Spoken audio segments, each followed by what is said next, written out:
tel qu'il est pour tout changer. Sauveur, parfait agneau de Dieu, je viens.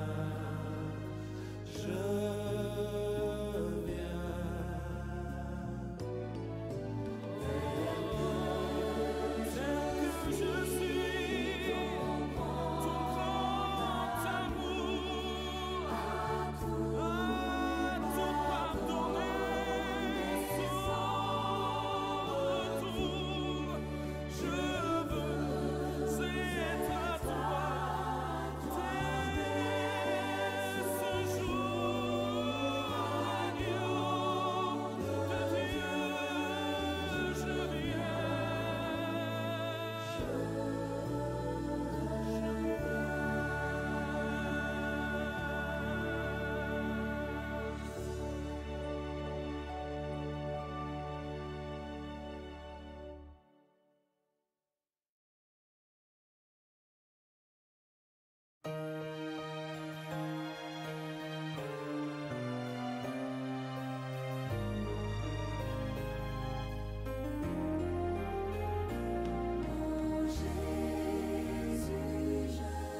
C'est à nous, à la communication, et nous allons vous en donner quelques-unes si toutefois vous avez des difficultés à en avoir.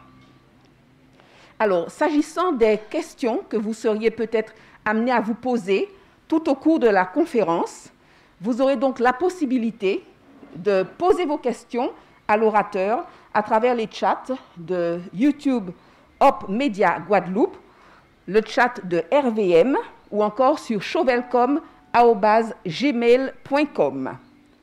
L'orateur donc se fera un plaisir de répondre à toutes vos questions samedi prochain, donc samedi 14 août, à partir de 16h, bien entendu sur les supports que nous connaissons, Hop Media Guadeloupe, RVM, ou encore sur le Zoom de Chauvel, puisque le Zoom aussi fonctionne. Et puis, si vous voulez avoir le résumé de nos conférences, donc de ces conférences de M. Michel Frédéric, vous pourrez aussi laisser votre demande sur chauvelcom@gmail.com et l'orateur se fera là aussi un plaisir de vous donner le résumé de ces conférences après celle-ci d'ici quelques temps. Et puis, s'il vous plaît, n'oubliez pas de vous abonner sur YouTube Hop Media ou encore sur le YouTube de RVM. Et comme je l'ai dit il y a quelques instants, les conférences, vous pouvez aussi les suivre sur notre Zoom de Chauvel. Et je rappelle que le programme commence à partir de 17h55. Je vous demande donc toute votre assistance pour le reste du programme et particulièrement le moment de louange qui aura lieu dans quelques instants.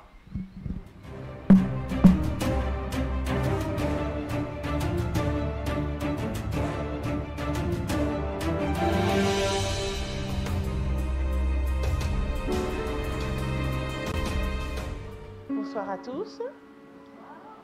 Eh bien, louons ensemble le Seigneur au numéro 145 du recueil Donnez-lui gloire.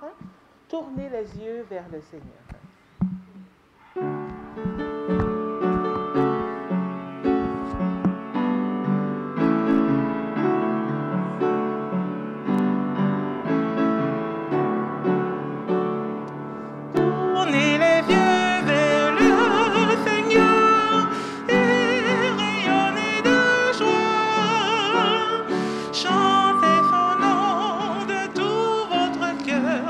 Il est votre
Après avoir tourné les yeux vers le Seigneur, nous chantons notre joie de voir un jour notre Sauveur face à face au numéro 512 de l'hymne et louanges. Voir mon Sauveur face à face.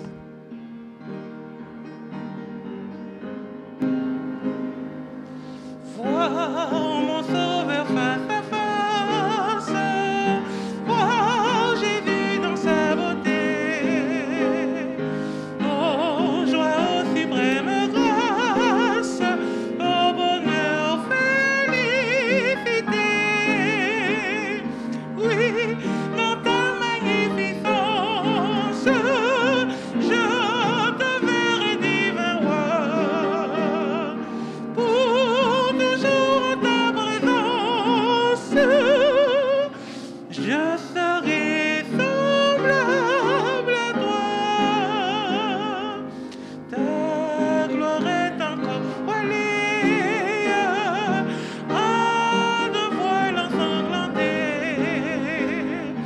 Bientôt sera révélée ton ineffable beauté.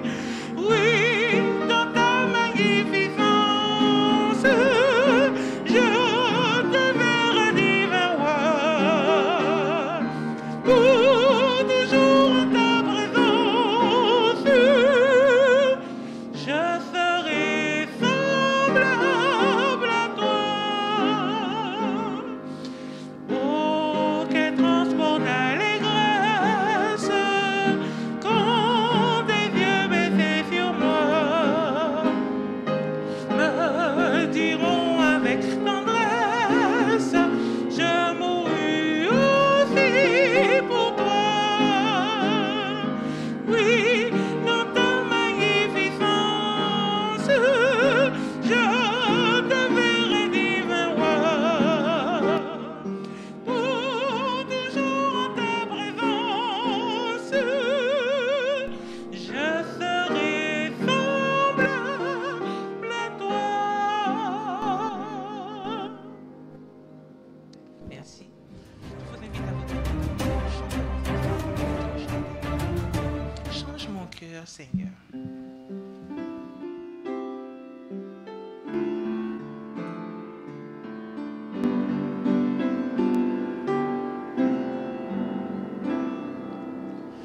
Change mon cœur, Seigneur, et purifie-moi.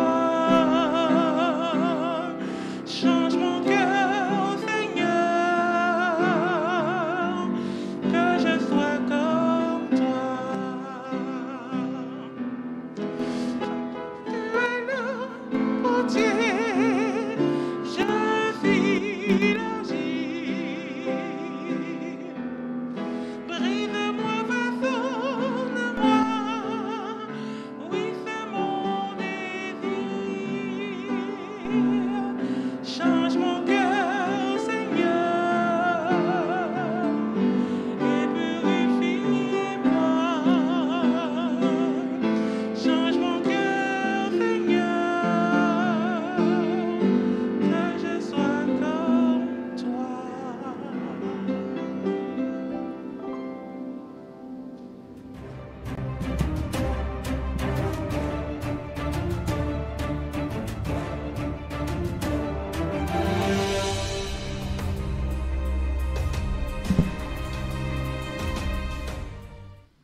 Mesdames et messieurs, mesdemoiselles, je vous dis bonsoir en cet instant et nous vous remercions pour votre présence. Avant le début du programme, je vous invite à prier, que vous soyez sur YouTube, que vous soyez sur RVM ou encore Zoom. Nous vous remercions d'être présents et à l'écoute de ce message. Nous allons prier. Éternel, notre Dieu, nous te remercions infiniment pour ta bonté, ton amour, ta paix et ta fidélité, et surtout de ce que tu as rendu possible pour nous, notre présence, face à ce message qui nous sera transmis. Nous te rendons grâce et gloire, honneur et louange, et nous voulons remettre entre tes mains le prédicateur du jour, que ton Esprit Saint puisse prendre possession en lui et que ton Esprit Saint puisse parler au travers de lui. Merci de nous aider à être à l'écoute et que ces paroles puissent trouver leur place dans le cœur de chacun d'entre nous. Nous te disons merci car c'est au nom de Jésus que nous t'avons prié. Que toute gloire et tout honneur te soient donnés dans les siècles des siècles. Amen. Vous pouvez vous asseoir.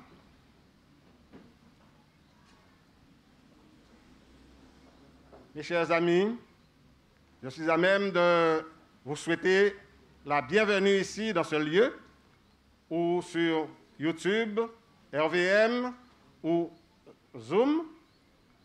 C'est grâce à Dieu qui nous a permis d'être là, à l'écoute de sa parole, que vous soyez de près ou de loin, que vous soyez du nord ou du sud, de l'est et de l'ouest, en attendant ce grand moment du grand festin de Dieu avec tous ses élus.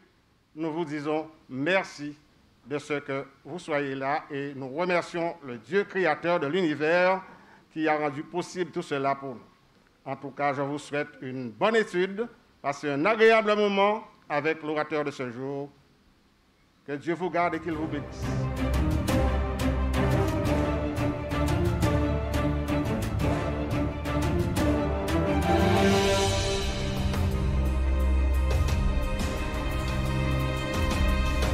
Bonsoir à tous.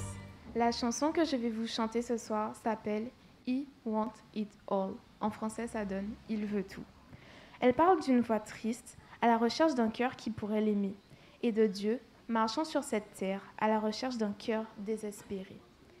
Et Dieu va lui dire de laisser ses idoles, de l'aimer de tout son cœur et de le servir par sa vie, de lui confier son être entier, car il veut tout, maintenant.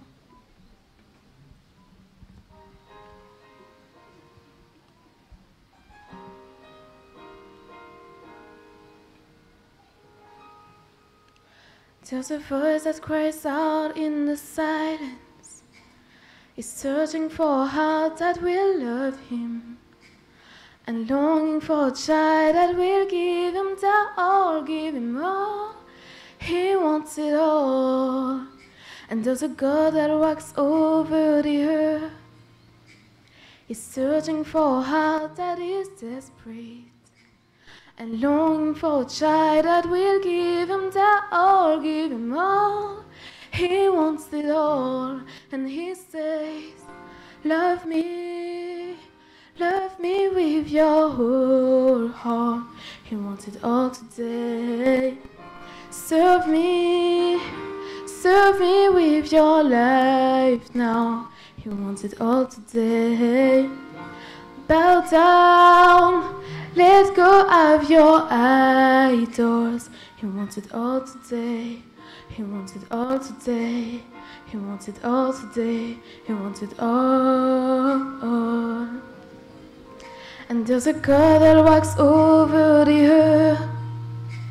He's searching for a heart that is desperate, and longing for a child that will give him all, give him all. He wants it all, and he says, love me with your whole heart. He wants it all today. Serve me with your life now. He wants it all today. Bow down, let go of your idols. He wants it all today. He wants it all today. He wants it all today. He wants it all. All of you, more of you wants it all today. Oh, oh, oh. All of you, more of you wants it all today. Oh, oh, oh. All of you, more of you wants it all today, today. He wants it all today. He wants it all today, so give him all. Just a voice that cries out in the silence. He's searching for a heart that will love him, and longing for a child that will give him all, give him all. He wants it all.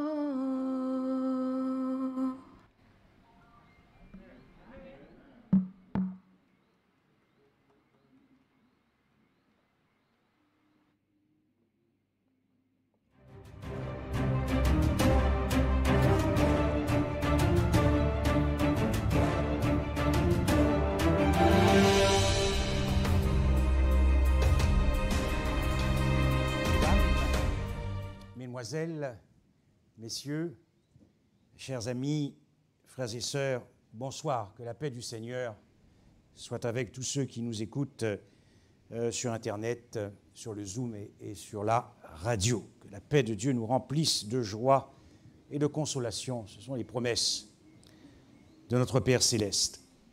Nous nous sommes quittés hier soir sur la réponse de Dieu à la trahison de toute la race humaine en Adam, en Éden. Ayant transgressé cette alliance de la création, et nous avons vu hier soir les raisons pour lesquelles Dieu avait créé cette race humaine, pour sa gloire. Je vous avais dit que c'est important, quand nous choisissons de marcher avec Christ, on ne peut pas marcher avec Christ comme sans intelligence, comme des toutous. L'adoration, la véritable adoration, c'est la réponse de notre cœur à l'amour. Et Dieu veut que nous sachions les raisons pour lesquelles nous avons été créés. Alors face à cette trahison, quelle a été la réponse de Dieu? C'est ce que nous allons voir ce soir.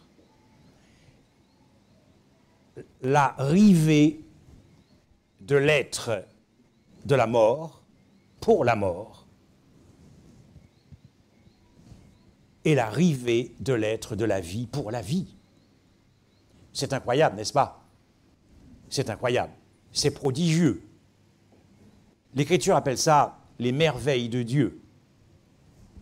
Je vous invite donc, pour entrer dans ce thème ce soir, d'ouvrir la parole de Dieu dans le livre de Daniel, un livre que nous connaissons bien, au chapitre 9, et nous allons lire le verset 24 et le verset 27. Daniel 9 et le verset 24 et le verset 27. 70 semaines, verset 24, ont été fixées sur ton peuple et sur ta ville sainte pour faire cesser les transgressions, mettre fin au péché, pour expier l'iniquité et amener la justice éternelle, pour sceller la vision et le prophète, et pour oindre le Saint des Saints. Et le verset 27, il fera une solide alliance avec plusieurs pour une semaine, et durant la moitié de la semaine, il fera cesser le sacrifice et l'offrande. Et le verset 26 ajoute, un roin sera retranché.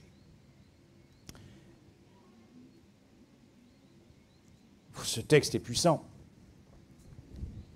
Il est puissant parce que, non pas simplement sur le plan prophétique, mais c'est parce que ce texte annonce ou annonçait précisément l'arrivée de l'être de la mort, pour la mort, comme sacrifice expiatoire, mais pas seulement expiatoire, propitiatoire, comme notre substitut, une substitution pénale pour notre rédemption. Autrement dit, le Messie se définit d'abord et avant tout comme l'être de la mort, pour la mort, l'être du néant. Oui, quelle destinée prophétique. Et nous parlons de Dieu. C'est incroyable. C'est incroyable de parler de Dieu en termes de destinée prophétique. Mais plus que ça encore, une destinée prophétique tragique.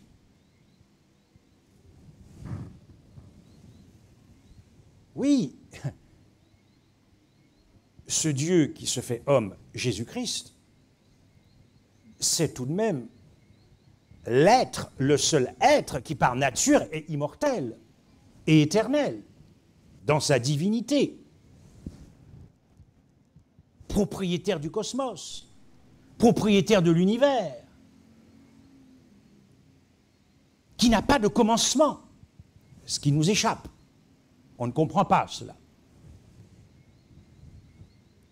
Donc, qui est l'être de la vie dans le sens le plus absolu, et qui est l'être de la vie dans le sens le plus radical.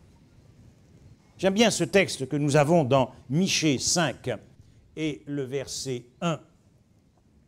Dans Michée 5 et le verset 1,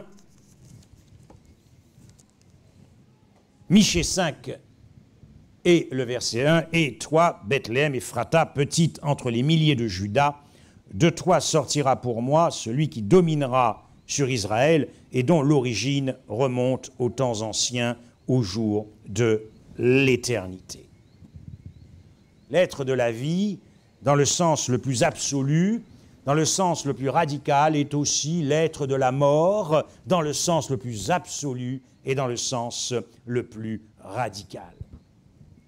Oui, l'arrivée de Dieu sur cette terre pour relever l'univers à cause du chaos qui a jailli devant le trône de Dieu et la chute de la race humaine, Dieu devait répondre à ce chaos, à cette désolation. Et Dieu, dans sa justice et dans son amour, est solidaire de chaque être créé dans l'univers. Il est solidaire de la destinée de l'univers.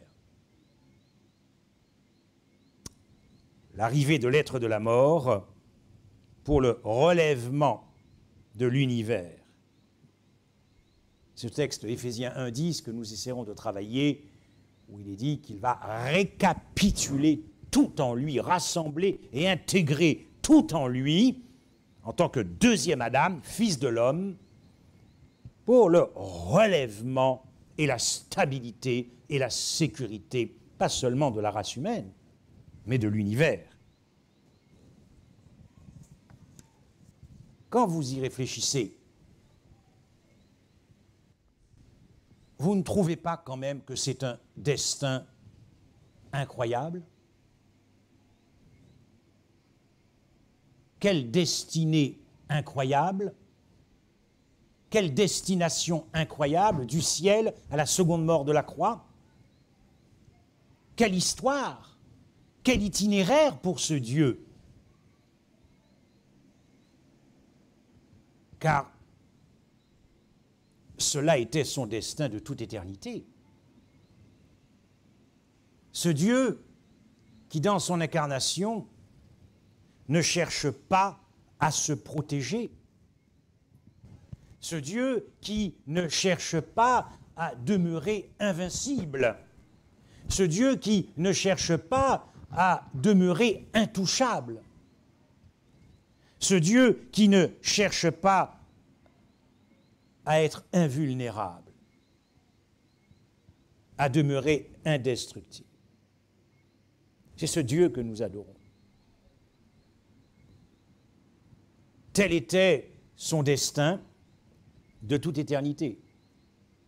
Telle était la destinée de Dieu de devenir au temps marqué l'être du néant, l'être de la mort pour la mort. De toute éternité, telle était sa destinée. J'aime beaucoup ce passage dans Proverbe 8 et le verset 23 qui résume tout ce que nous avons dit, tout ce que nous venons de dire. J'ai été établi depuis l'éternité, dès le commencement, avant l'origine de la terre. Mais l'hébreu dit, le verbe établi en hébreu signifie libation, s'offrir en libation. Donc s'offrir en sacrifice, de toute éternité. Vous voulez aller au ciel, n'est-ce pas? Vous voulez aller au ciel? Yes. Oui, je veux aller au ciel. Mais j'espère de tout mon cœur que j'aime Christ plus que le ciel.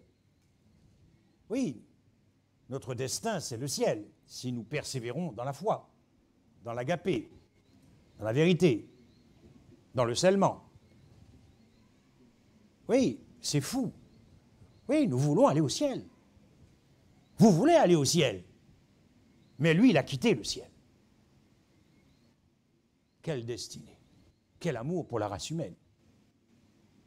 Quand on y songe,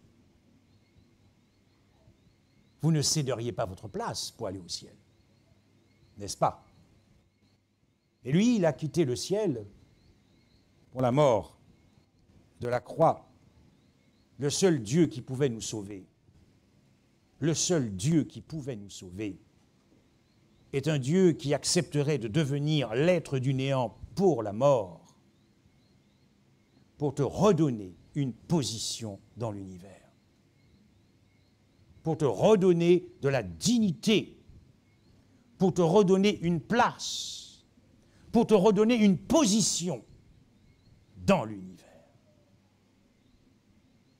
Quel Dieu, n'est-ce pas? Quel Dieu! Observez bien, dans ce passage de Genèse 12 et le verset 1, à propos d'Abraham, lorsque l'Éternel va se dévoiler à Abraham, Abraham lui dira, va-t'en de ton pays, de ta patrie et de la maison de ton père dans le pays que je te montrerai. Le petit va-t'en en hébreu est très riche de sens. Le mot hébreu pour dire va-t'en, c'est lek-leka, et qui signifie va vers toi-même. À propos d'Abraham, va-t'en te trouver toi-même. Va vers toi-même pour établir ton identité. Mais acceptez que je puisse sortir ce texte dans son contexte et d'imaginer la séparation du Père et du Fils. Je vous laisserai le soin, après cette étude et après le message de demain soir, la seconde mort à la croix, je vous laisserai seul le soin de décider s'il s'agissait de revoir ou s'il s'agissait d'un adieu. Mais voici ce que l'on pourrait dire. L'Éternel dit à Christ, va-t'en du ciel,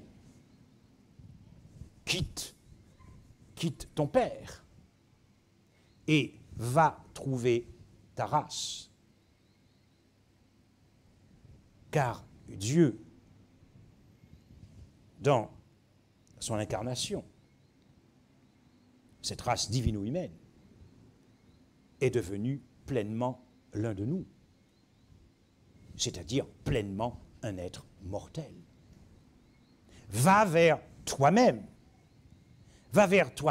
pour établir ton identité devant l'univers, pour répondre aux accusations de Lucifer, qui prétendait que Dieu tenait trop à sa place, à son règne, à sa royauté. Va établir ton identité et deviens l'être du néant. Deviens l'être de la mort pour la mort. Le seul Dieu qui puisse te sauver, le seul Dieu qui puisse nous sauver, le seul Dieu qui puisse sauver la race humaine est ce Dieu qui deviendrait l'être de la mort pour la mort. Incroyable destinée, incroyable destination de ce Dieu qui a décidé, cet être immortel dans sa divinité éternelle, qui n'avait pas de commencement de jour, a décidé de faire l'expérience dans notre humanité déchue de goûter à la mort, mais pas n'importe quelle mort. Ce Dieu me fascine personnellement. Je ne sais pas si ce Dieu vous émerveille, mais ce Dieu m'étonne chaque jour. Parce qu'il y a là un renversement des valeurs, un renversement de tout. Dans Exode 3, verset 14, vous vous souvenez, lorsque l'Éternel va susciter l'attention de Moïse avec ce prodige du buisson ardent qui symbolise l'incarnation. Comment la divinité a-t-elle pu être contenue dans notre humanité déchue sans la consumer? Sans la consumer. C'est ça le buisson ardent. Et naturellement, Moïse comprend qu'il doit retourner en Égypte. Et le texte nous dit, Dieu dit à Moïse, puisque Moïse dit à Dieu, mais sous quel nom vais-je te présenter? Et Dieu dit à Moïse, je suis celui qui suis. Je suis celui qui suis. Mais l'hébreu autorise aussi de lire de la manière suivante. Je suis celui que je serai. Je suis celui que je serai. Et qui je serai? Fais-toi un serpent brûlant et place-le sur une perche. Et quiconque aura été mordu et le regardera conservera la vie. Va vers ton identité. Va vers celui que tu deviendras, l'être de la mort. Pour la mort, l'être du néant. Dans Exode 33 et le verset 22, lorsque Moïse, qui ne pouvait plus se satisfaire que d'une représentation physique de Dieu, va lui demander, mais laisse-moi voir ta gloire. Et Dieu lui répondra, quand ma gloire passera, je te mettrai dans un creux du rocher et je te couvrirai de ma main jusqu'à ce que j'ai passé. Et dans la suite du texte, en Exode 34 et le verset 7, nous savons qu'en réalité, ce que Dieu va montrer à Moïse, c'est son dos. Il va passer derrière, n'est-ce pas? Car il dira, nul ne peut voir ma face. Vous savez, dans la pensée occidentale, l'avenir est toujours devant nous et le passé derrière nous. Mais ce n'est pas ainsi que les Hébreux pensent. Ce n'est pas la pensée hébraïque. Il y a deux temps en hébreu. Il y a l'accompli et l'inaccompli. Ce qui est accompli ressemble à notre passé. Mais dans la pensée hébraïque, ce qui est accompli, c'est ce que nous avons vu. Ce que nous ne voyons pas, c'est l'inaccompli. Autrement dit, l'avenir est derrière pour la pensée hébraïque, pour les Hébreux. Et c'est ainsi que finalement Dieu a montré à Moïse, en lui montrant son dos, il lui a montré son avenir. Et si vous considérez bien le texte, de la manière dont l'Éternel se définit, il est en train de dire à Moïse ce qu'il va devenir. C'est-à-dire toute cette miséricorde, toute cette bonté manifestée, tout cet amour à Golgotha. Et je te punirai, je punirai les enfants, etc., etc. C'est Christ qui a été puni à la croix. Oui, la gloire de Dieu, ce qui a mis tout le monde d'accord dans l'univers. Ce qui a mis tout le monde d'accord dans l'univers. Il n'y a pas un seul cœur partagé dans l'univers. C'est que Dieu avait pris la résolution dans son cœur de se perdre pour sauver la race humaine et relever l'univers du chaos. Vous savez, dans l'acte même de création, et dans son omniscience, naturellement, Dieu avait déjà signé son arrêt de mort. Dans l'acte même de création, lorsqu'il est descendu la toute première fois sur la terre, et qu'il a mis ses mains dans la cendre, qu'il a mis ses mains dans l'argile rougeâtre, qu'il a mis ses mains dans la poudre, qu'il a mis ses mains dans la poussière, pour faire sortir du néant l'homme à son image et à sa ressemblance, pour que la race humaine puisse justifier Dieu dans le conflit cosmique, pour que la race humaine puisse donner à l'univers une compréhension plus profonde de son caractère, une vue plus profonde de son caractère, Dieu savait qu'il signait déjà le décret de son arrêt de mort. Dieu créa les cieux et la terre, bara en hébreu créé, mais qui vient de la même racine qu'alliance, brit, qui signifie couper. Couper. Vous savez, ce petit mot que nous avons, et tout était bon, et tout était bon, et tout était bon, et tout était très bon. En hébreu, c'est le mot tov. Mais vous avez de la même racine tavar. Et tavar signifie boucherie, égorgement. vous retrouvez ce petit mot comme un agneau dans Isaïe 53. L'un des verbes hébreux pour former est kana. C'est celui qu'on trouve dans Genèse lorsque Ève dira « j'ai formé un homme ». Mais ce mot kana signifie aussi racheter. Lorsque Dieu était en train de façonner l'homme, il était en train, dans le même temps, d'écrire sa destinée prophétique tragique, de devenir l'être du néant pour être garant de la survivance de la race humaine qui allait sortir en Adam de la terre. Lorsqu'il façonnait Adam, il savait qu'il deviendrait l'être du néant pour être le garant de la survivance de la race humaine, pour que cette race humaine ne s'éteigne pas en Éden après la chute. Quel Dieu extraordinaire! L'être du néant. Dieu néantisé à la croix néantisante. Vous pouvez décliner tout cela, la néantisation de Dieu ou la néantité de Dieu. Lorsque Lucifer a commencé à comprendre ce que Dieu avait pris, la résolution de Dieu dans son cœur, la Bible nous apprend que Christ a été tenté sur sa destinée prophétique tragique. Car Satan lui a fait comprendre qu'il suffisait, entre guillemets, naturellement, qu'il se prosterne devant lui pour lui donner tous les royaumes et qu'il n'était pas nécessaire qu'il accomplisse sa destinée tragique. Le texte nous dit que Christ a été tenté. Tenté de renoncer à devenir l'être du néant et à tout perdre.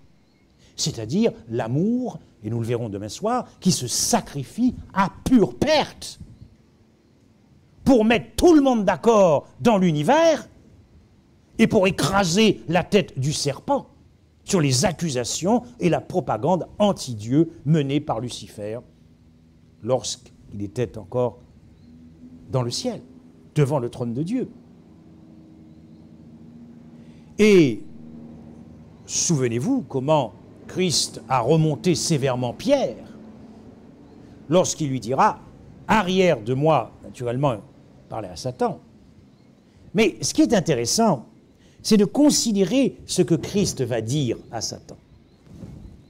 Tu ne conçois pas les pensées de Dieu, parce que tes pensées sont des pensées d'homme. Nous avons ça dans Marc 8, 33 et dans Matthieu 16, verset 23. Une pensée charnelle n'acceptera jamais que Dieu se soit perdu pour toujours.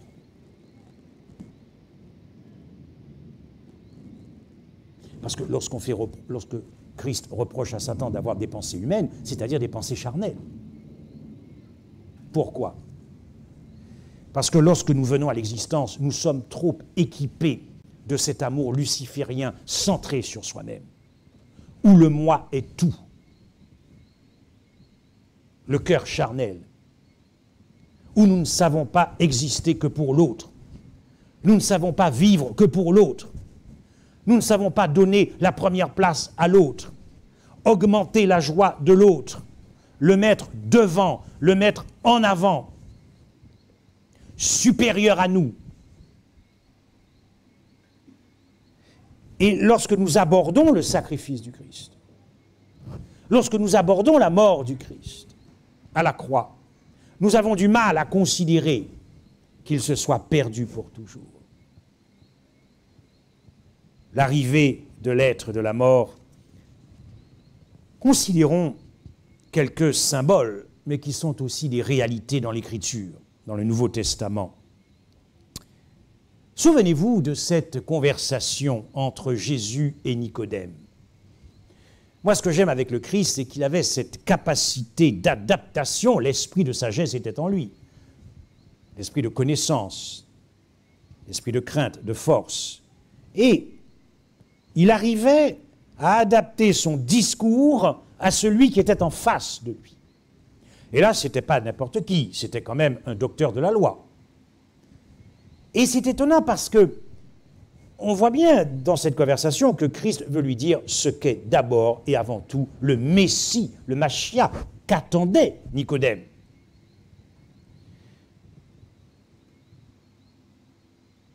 On aurait pu s'attendre à ce que Christ reprenne le symbole de l'agneau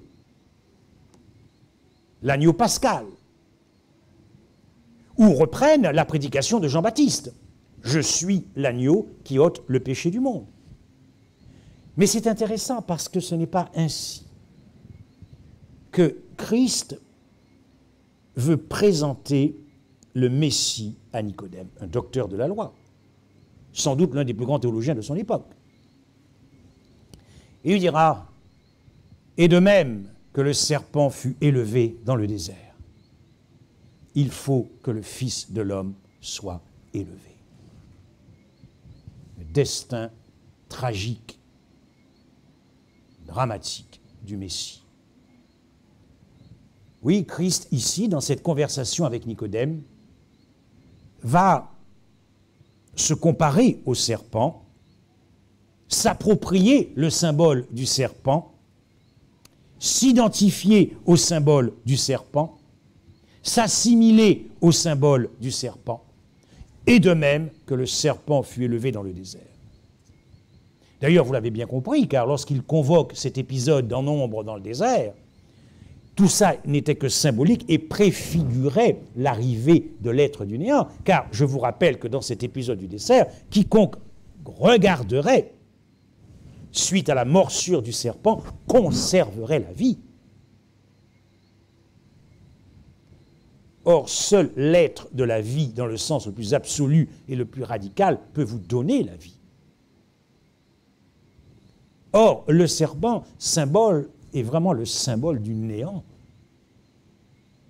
Le symbole absolu du néant. Et lorsque Paul affirmera que celui qui n'avait commis aucun péché et qui n'avait connu aucun péché, Dieu l'a fait devenir péché. Je ne sais pas si vous travaillez encore ces versets. Est-ce que, lorsque vous avez ces versets, vous avez la même réaction que Moïse lorsqu'il était en train de regarder ce buisson qui ne se consumait pas et qu'il avait pris la résolution dans son cœur de s'arrêter pour prêter attention, pour essayer de comprendre ce prodige? Quand vous avez un verset comme ça, c'est un verset qui se travaille pendant des années pour comprendre ce qui s'est passé à la croix, pour demeurer fasciné, pour demeurer émerveillé. Car ici, c'est l'incarnation du péché. Christ devient l'incarnation du mal, l'incarnation du vice, l'incarnation de l'iniquité. Nous parlons de Dieu, dont la sainteté est parfaite, absolue. Métamorphosé dans le péché, une mutation, puisqu'il devient ce qu'il n'avait jamais été de toute éternité, puisque Dieu l'a fait. Et le mot grec est intéressant. J'ai eu l'occasion de lire certains commentateurs ou certains théologiens qui ont essayé de forcer le texte en disant que non, il faut comprendre ça comme dans Ésaïe, il a été fait comme sacrifice pour le péché. Ce n'est pas ce que le texte dit. Parce que nous voulons toujours chercher à protéger la réputation de Jésus-Christ, de façon à ce que l'ennemi ne puisse pas, que nous ne puissions pas voir jusqu'où Dieu est descendu pour sauver et relever la race humaine et l'univers. Il s'est confondu avec le péché, il s'est mêlé avec le péché, il s'est mélangé avec le péché. j'oserais dire que, ontologiquement, c'est comme si tout son être avait été fait péché, pendu au bois. Et, écoutez, c'est quand même ici l'arrivée de l'être du néant, symbole du serpent. Il y a une autre réalité dans le Nouveau Testament. Dans le langage sacrificiel, dans l'Ancien Testament, du sang est toujours associé à l'autel des holocaustes. Mais dans le Nouveau Testament, on ne parle pas d'autel. Dans le Nouveau Testament, on parle de la croix. Dans l'Ancien Testament, on parle de l'autel, mais dans le Nouveau Testament, on parle de la croix. La croix, oui, pour typifier ce que Christ deviendrait. L'être de la mort pour la mort, l'être du néant pour te relever et te donner une place, une position et de la dignité dans le ciel et pour l'éternité. Vous commencez à comprendre ce que l'amour a dans le ventre et qui est Dieu dévoilé en la personne du Christ.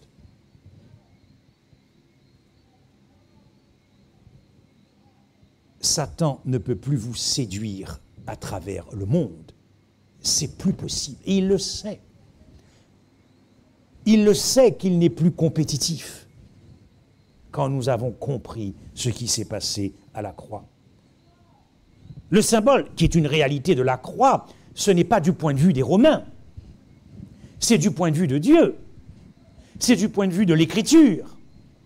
C'est du point de vue de la parole de Dieu. C'est du point de vue de la pensée hébraïque et de la religion hébraïque.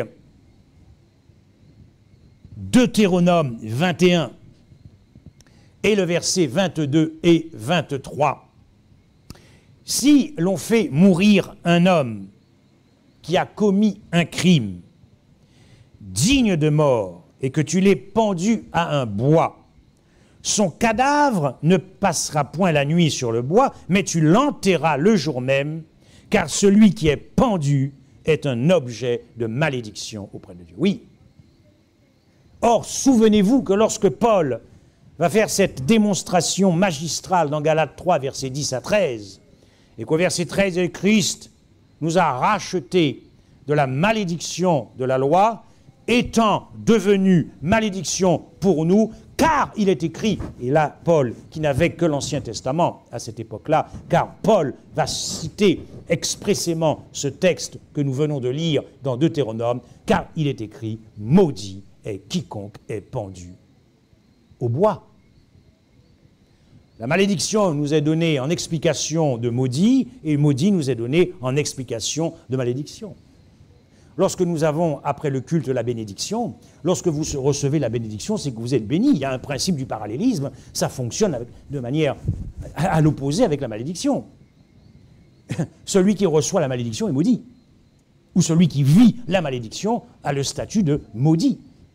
L'arrivée de l'être du néant au travers de cette malédiction. Le terme grec ici, c'est intéressant quand même que vous le sachiez, pas pour retenir le terme grec, mais là où je veux en venir. Vous avez plusieurs termes grecs pour malédiction, epikataratos, mais ce qui m'intéresse, c'est le dérivé qui est anathéma, qui a donné en français anathème. Le temps passe, je vais lire rapidement des versets, même si je vais plus vite que les versets qui sont affichés. Vous savez, dans l'Ancien Testament, pour comprendre là où je veux en venir, avec ce terme de malédiction, lorsque Josué est entré dans la Canaan, ils se sont mis naturellement à faire la guerre à plusieurs peuples. Et vous vous souvenez qu'il y a plusieurs passages dans Josué ou dans Deutéronome où il est dit que telle ville a été dévouée par interdit, où des hommes ont été dévoués par interdit, des objets ont été dévoués par interdit. On va essayer de lire ça rapidement pour simplement nous rafraîchir la mémoire. Dans Deutéronome 20, le verset 16, « Mais dans les villes de ces peuples, dont l'Éternel ton Dieu te donne le pays pour héritage, tu ne laisseras la vie à rien de ce qui respire, car tu dévoueras ces peuples par interdit. » C'est un exemple. Autre exemple, dans Deutéronome 7, versets 25 et 26, « Tu n'introduiras point une chose abominable dans ta maison, afin que tu ne sois pas comme cette chose, dévouée par interdit. » tu l'auras en horreur, tu l'auras en abomination, car c'est une chose dévouée par interdit. Dans Josué 6 et le verset 21, « Et ils dévouèrent par interdit au fil de l'épée tout ce qui était dans la ville, hommes, femmes, enfants. » Le mot « dévoué par interdit » en hébreu s'appelle « érem ». Mais lorsque l'hébreu a été traduit par le grec, le mot grec pour traduire érem, dévoué par interdit, était anathema. Donc, dévoué par interdit et maudit ou malédiction sont synonymes. Sont synonymes. Ce que nous appelons l'érem positif, c'est une chose qui est consacrée, mise à part pour un usage sacré, comme par exemple la dîme.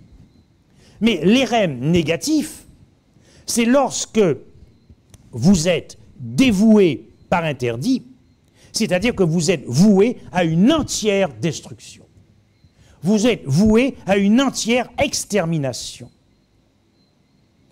Cela signifie comme si vous étiez placé sous scellé de Dieu pour être détruit et complètement exterminé.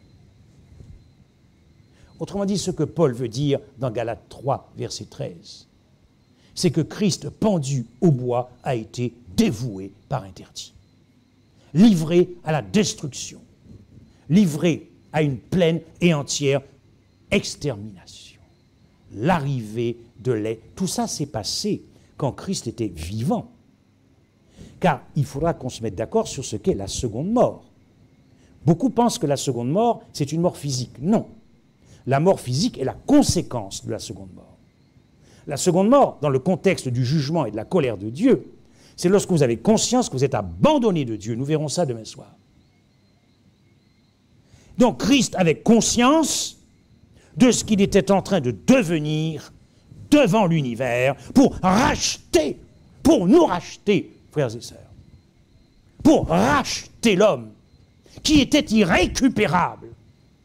Car c'est dans notre état d'irrécupérable, avant même que la foi ne vienne, que nous avons été rachetés par Dieu. Amen.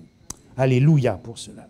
Voyez-vous, c'est pour ça que Satan ne veut pas qu'on puisse voir toutes ces choses, parce que c'est comme ça que l'on vit une vie d'émerveillement et de reconnaissance et de pure gratitude.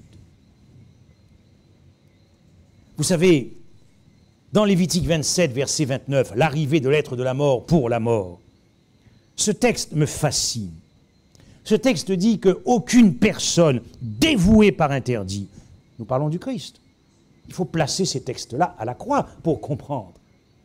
Aucune personne dévouée par interdit ne pourra être rachetée. Dieu a amené son Fils à connaître la réalité de la perdition à la croix. Car nous le verrons de quelle manière Christ a porté en lui, j'en dirai, et j'attirerai tous les hommes à moi lorsque j'aurai été élevé, c'est-à-dire pendu au bois, dans Jean 12, verset 31. Et nous verrons comment il portait tous les hommes, tous les maudits en lui, ne faisant qu'un avec nous, devant Dieu. Il portait les pensées des maudits, car en réalité, le jugement eschatologique a déjà eu lieu à la croix. L'heure de ce jugement est venue.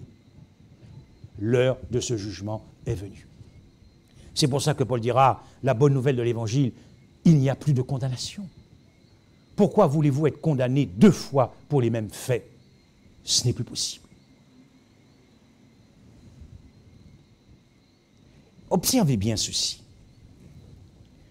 Lorsque Christ était rempli des pensées des maudits, il ne pouvait plus voir au-delà du tombeau. Il était assujetti, prisonnier de ses pensées devant le Père. Observez bien ce qu'il y a dans la pensée d'un maudit lorsqu'il est définitivement abandonné de Dieu. Prenons très rapidement quelques textes, car l'heure passe, et je voudrais quand même garder le meilleur pour la fin. Dans Deutéronome 28, verset 23, ce sont les conséquences de la malédiction. Le ciel sur ta tête sera d'airain, et la tête sous toi sera de fer. Le néant. Plus d'espoir, ni au ciel, ni un jour de sortir de la terre. Deutéronome 28, verset 66. Ta vie sera en suspens devant toi. Tu trembleras la nuit et le jour, et tu douteras de ton existence. L'arrivée de l'être du néant. Jérémie, qui était solidaire de la malédiction et de la désolation, le prophète qui a vu la déportation. Observez bien ce qu'il dit dans Jérémie 20, verset 14. Maudit soit le jour où je suis né. Ça, c'est la complainte de Jérémie. Que le jour où ma mère m'a enfanté ne soit pas béni. Maudit l'homme qui porta cette nouvelle à mon père. Il t'est né un enfant mâle. Lorsque vous êtes maudit par Dieu, nous n'avons ni vous ni moi aucune idée. Car de toute éternité, la divinité avait juré que ce ne serait pas à l'homme de subir cette malédiction. Nous verrons que nous étions en lui et avec lui. Mais c'est lui seul qui a souffert. C'est lui seul qui a subi cette conscience, cette destinée du néant.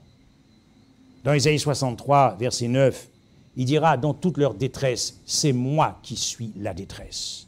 C'est ce que dit l'hébreu. Dans toutes, ou dans certaines autres versions, dans toute leur détresse, c'est moi qui suis la détresse. Dans Ecclésiaste 9, verset 5, c'est un texte aussi que je trouve puissant. Un chien vivant vaut mieux qu'un lion mort. Vous savez que dans la Bible, le chien symbolise le pécheur, le méchant. Dehors les chiens, etc., etc. Et le lion symbolise le lion de la tribu de Juda. La divinité avait estimé qu'il était préférable que tu existes. Qu'il était préférable que tu existes. Et que ce soit Dieu qui fasse l'expérience de cette destinée du néant et de la mort pour la mort. Quel Dieu, n'est-ce pas? Quel Dieu! L'amour que Christ a pour toi n'a pas cédé au néant de la perdition. L'amour que Christ a pour toi a résisté au néant de la perdition. Car Dieu a démontré à l'univers ce qu'est l'amour.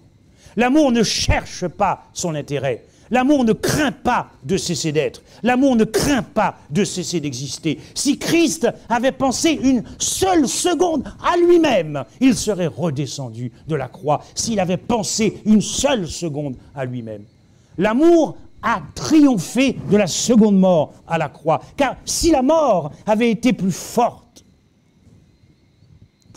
que l'amour, c'est-à-dire la volonté de se soustraire à cette perdition. Si la volonté pour Christ de se soustraire au néant et de se soustraire à la perdition avait été plus forte que son amour pour toi et que son amour pour son Père, il serait redescendu de la croix parce qu'il se serait préoccupé de son avenir, parce qu'il se serait soucié de son avenir, parce qu'il se serait inquiété de son avenir. Mais il a démontré à l'univers que l'amour est plus fort que la mort, que l'amour est plus fort que la mort. Ah yes. Il a triomphé à la croix de la seconde mort.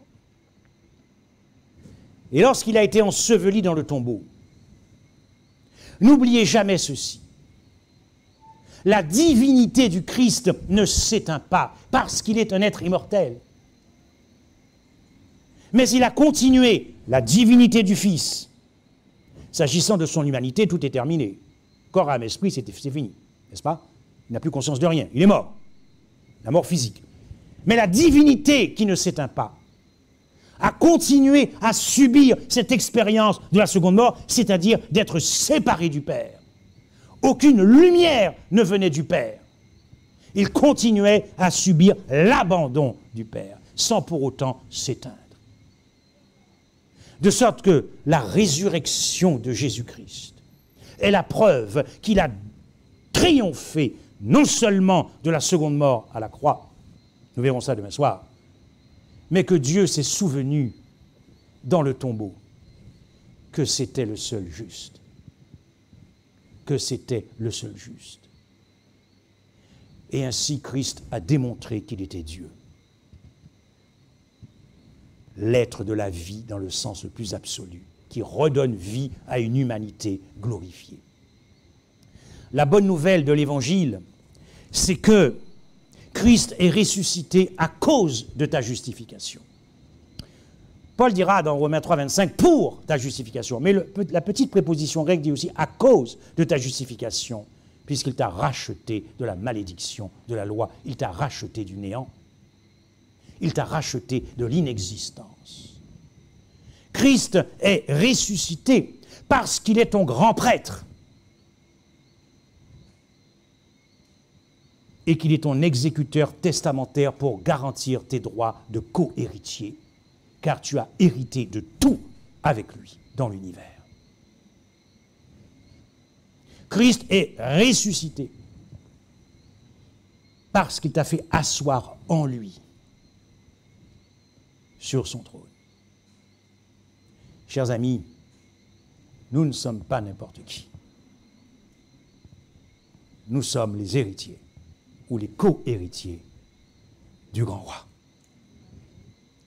L'être du néant était aussi l'être de la vie. Et cette vie éternelle, il nous l'a redonnée en lui lorsqu'il est sorti du tombeau. Amen.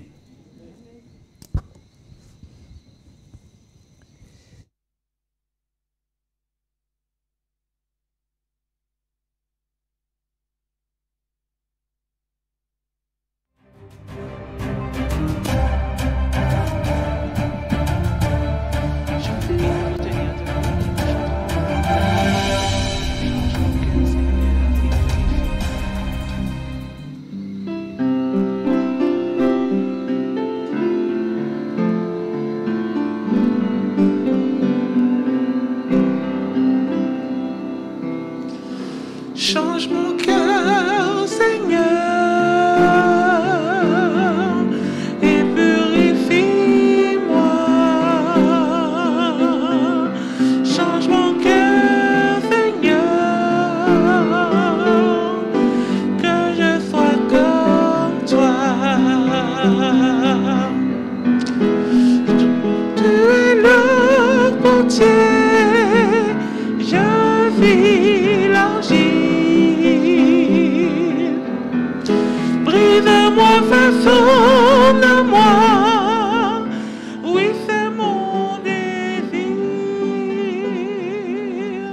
Change mon cœur, Seigneur,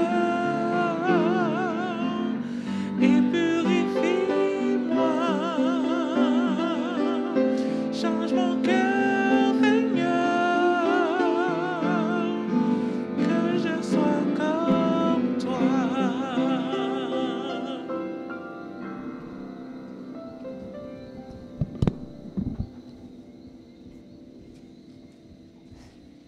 Je vous invite à incliner la tête pour prier.